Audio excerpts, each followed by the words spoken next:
मैं कुछ ज्यादा ही सोच रही हूँ। मेरे अलावा कोई यहाँ आ ही नहीं सकता। कौन एक खंडहर हवेली में आएगा जहाँ कूड़े कचरे के अलावा कुछ नहीं है।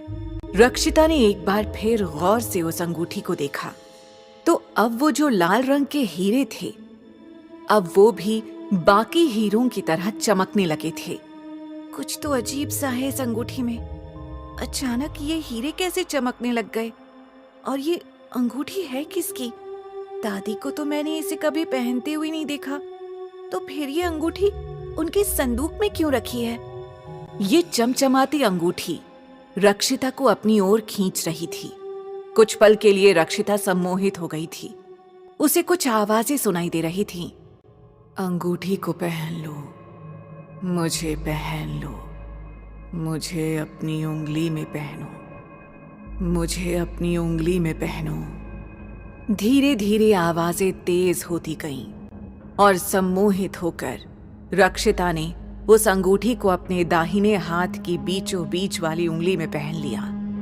ये अंगूठी रक्षिता को ऐसे फिट आई मानो इसे सिर्फ उसके लिए ही बनाया गया हो। पर ना तो ये अंगूठी रक्षिता की थी और ना ही उसकी दादी की। उसने दिमाग पर जोर डाला तो उसे याद आया कि बचपन में उसकी दादी ने कहा था कि कई 100 साल पहले इस कमरे में कोई रहा करता था। रक्षिता को ठीक से कुछ याद नहीं आ रहा था क्योंकि ये काफी पुरानी बात थी। शायद ये हमारे पूर्वजों में से ही किसी की अंगूठी होगी या फिर किसी ने उन्हें गिफ्ट की होगी। रक्षिता के पास कुछ भी सोचने समझने का ज्यादा वक्त नहीं था, इसीलिए उसने फटाफट अपनी उंगली से वो चमचमाती अंगूठी निकालनी चाहिए। मगर ये क्या? अंगूठी तो रक्षिता की उंगली से अलग होने को तैयार ही नहीं थी। What the hell? अभी तो मैंने इसे बड़े आराम से पहन लिया था, मगर अब ऐसा क्यों महसूस हो रहा है जैसे ये अंगूठी सुपर ग्लू की मदद से मेरी उंगली से चिपका दी गई हो। उसने बहुत कोशिश की अंगूठी को अपनी उंगली से अलग करने की, मगर हर बार निराशा ही हाथ लगी। फाइन, अभी नहीं निकल रही तो मैं बाद में इस अंगूठी को निकालने की कोशिश करूंगी, मगर मैं हार नहीं मानूंगी। अचानक रक्षिता के पूरे शरीर में दर्द होने लगा और सबसे ज्यादा दर्द उस उंगली में हो रहा था जिसमें अंगूठी थी। Ouch! What the hell is wrong with me? ये हो क्या रहा है मेरे साथ? उसकी उंगली से बहुत ज्यादा मात्रा में खून बहने लगा और ऐसा महसूस हुआ जैसे कोई उस खून को पीने की कोशिश कर रहा है। खून निकल तो रहा था पर जमीन पर नीचे नहीं गिर रहा था। खून को देखकर रक्षिता घबरा गई। उसने जल्दी से बेसमेंट का दरवाजा बंद किया और सीधे हवेली के सबसे साफ सुथरे कमरे की तरफ भागी जहां उसने अपना सारा सामान रखा था। रक्षिता ने जल्दी से अपना घाव साफ किया और उस पर दवाई लगाई। रक्षिता ने सोचा, अचानक इतना ज्यादा खून कैसे बह गया? मैंने बहुत ज्यादा जोर तो नहीं लगाया था और पूरे शरीर में दर्द। रक्षिता ने फील किया कि अब उसे थोड़ा सा भी दर्द नहीं हो रहा, उसकी उंगली में भी नहीं जहां से अभी खून बह रहा था। ये सब कुछ काफी कंफ्यूजिंग था और थकान के कारण रक्षिता को नींद भी आने लगी थी। इसीलिए उसने कुछ देर सो जाने का फैसला किया ताकि जागने के बाद सब कुछ सोच सके और बाकी की सफाई कर सके। इसी ख्याल के साथ रक्षिता गहरी नींद में सो गई। उसके सोने के कुछ देर बाद कमरे में धीरे धीरे धुआं उठने लगा। जब पूरे कमरे में धुआं फैल गया तब रक्षिता की उंगली में जो अंगूठी थी वो चमकने लगी। उस अंगूठी से एक काली रोशनी बाहर आई और धीरे धीरे कमरे का सारा धुआं गायब हो गया। मगर अब बेड के पास एक आदमी खड़ा था। उस आदमी के आसपास अभी भी काले रंग का धुआं उड़ रहा था। एक डार्क एनर्जी कमरे में फैल गई थी।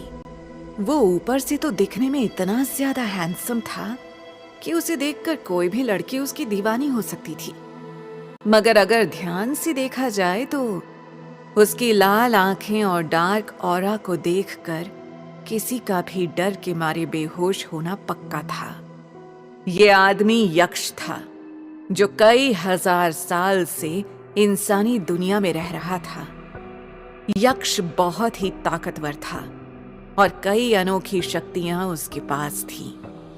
इसके साथ ही वो इंसानों से बिल्कुल घुल मिल चुका था। कुल मिलाकर बात ये थी कि यक्ष को इंसानी दुनिया भा गई थी और बस यहीं उसका मन लगता था। यक्ष ने बड़े गौर से रक्षिता को देखा और फिर मुस्कुराया। आखिर मैं आजाद हो ही गया और ये केवल तुम्हारे कारण ही हुआ है।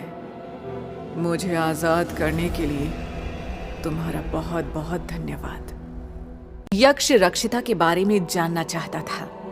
रक्षिता की जिंदगी कैसी थी, उसका बचपन कैसे बीता, अब क्या हो रहा था, वो हवेली में क्या कर रही थी और अंगूठी रक्षिता के हाथ कैसे लगी, ये सब यक्ष जानना चाहता था। और इसीलिए उसने रक्षिता के सिर पर हाथ रखा और आंखें बंद कर लीं। वो आंख बंद करके रक्षिता की यादों को देख सकता था और इस तरह जल्दी ही यक्ष रक्षिता के बारे में सब कुछ जान गया। इस अंगूठी ने अपनी मालकिन को चुन लिया है, इसीलिए अब तुम इसे कभी अपनी उंगली से अलग नहीं कर पाओगी। और क्योंकि तुमने मुझे उस कैद से आजाद करवाया और तुम इस अंगूठी की हकदार हो, इसीलिए आज से तुम सिर्फ मेरी हो। केवल मौत ही हमें एक दूसरे से जुदा कर सकती है और तुम किसी चीज की कोई चिंता मत करो, मैं तुम्हारा बहुत अच्छे से ध्यान रखूंगा। रक्षिता को पाकर और अपनी कैद से आजाद होकर यक्ष बहुत खुश था। वो पूरे कमरे में इधर उधर घूमने लगा। वो खिड़की के पास खड़ा होकर बाहर का नजारा देख रहा था। सब कुछ काफी बदल गया है। पहले सब कितना अलग सा था और अब। यक्ष कई सालों से उस अंगूठी के अंदर कैद था। उसे एक खतरनाक जादू से बांधा गया था, जिसमें आधी तो यक्ष की ही गलती थी। मगर काफी इंतजार के बाद आज उसे आजादी मिल ही गई। अब यक्ष इस आजादी को जीना चाहता था और इधर उधर घूमकर थोड़ी ताजी हवा का मजा लेना चाहता था। इसीलिए उसने एक आखिरी बार रक्षिता को देखा और अपनी आंखें बंद कर ली। आंखें बंद करने के कुछ पल बाद ही वो धुआं बनकर उड़ गया और गायब हो गया, जबकि रक्षिता अभी आराम से सो रही थी। वो इस बात से अनजान थी कि उसने एक बहुत ही ताकतवर यक्ष को आजादी दे दी है और वो अंगूठी जिसने खुद में सदियों पुराने काले गहरे राज समेटे हैं, उस अंगूठी ने अपनी नई मालकिन को ढूंढ लिया है।